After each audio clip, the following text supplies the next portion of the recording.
Instant noodles are convenient and easy. Just about anyone can make them pretty much anywhere. But have you ever noticed that they often have an unpleasant smell and off flavors? You might think they're past their use-by date, only they're not. They had that stale quality from the moment they were packaged. Let me explain why that happens and show you a simple workaround that will make your instant noodles taste noticeably better.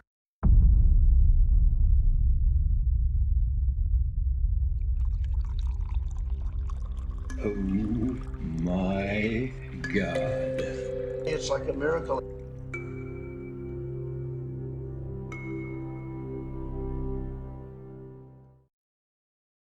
The dough is typically made from flour, water, and palm oil. It's rolled and cut, then cooked, usually by steaming. The result is pretty much ordinary noodles. So far, so good. But now they have to be dried quickly before packaging. There are 3 methods: air drying, baking, and deep frying.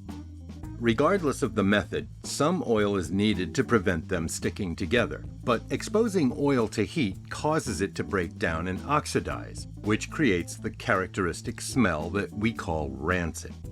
Deep-fried noodles are the most susceptible to this because not only is there oil in the dough, the oil they're fried in is also oxidized.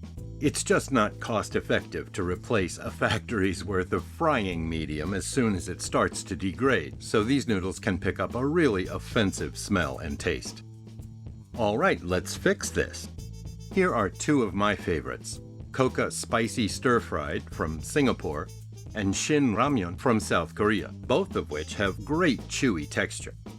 Let me demonstrate a simple trick to make these, and virtually any other, instant noodles taste, well, pretty good actually. The Coca noodles will be served dry, as if stir-fried, so this is dead easy. All you need is a kettle with extra boiling or nearly boiling water.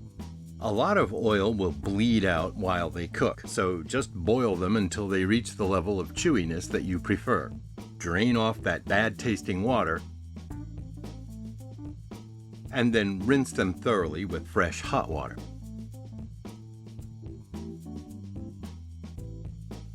Toss them back into the pot. Add the seasoning oil and dehydrated goodness, and that's it.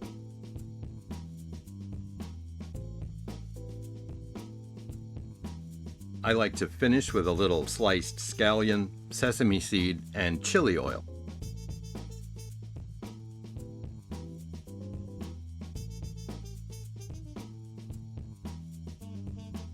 Notice how delightfully elastic they are.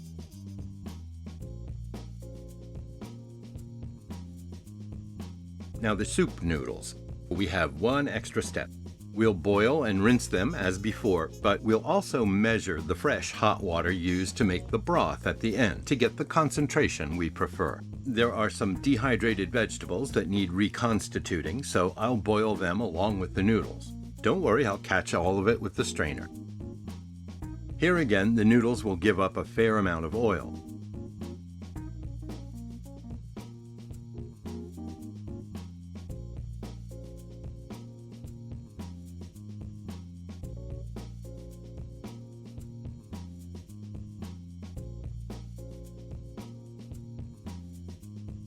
These will be served in hot broth, so time your cooking period with that in mind.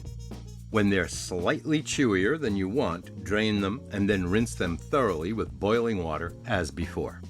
Toss them back into the pot, add whatever amount of boiling water suits your taste, and mix in the red stuff to make the broth.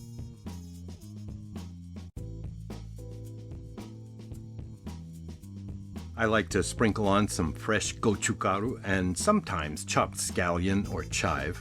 Tart yours up with anything you like. I hope you can see that these, too, are elastic and chewy.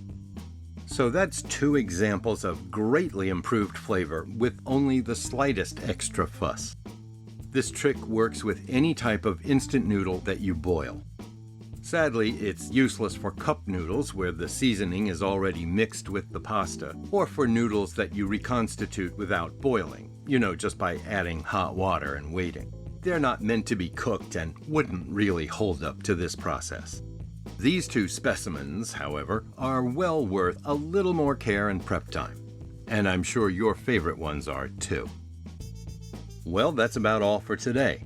Next time, I'll be evaluating this espresso gadget called the Cafmacino 1, which is still a prototype.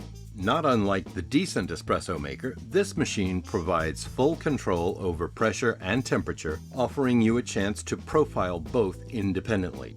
It should be interesting, so keep in touch. Cheers!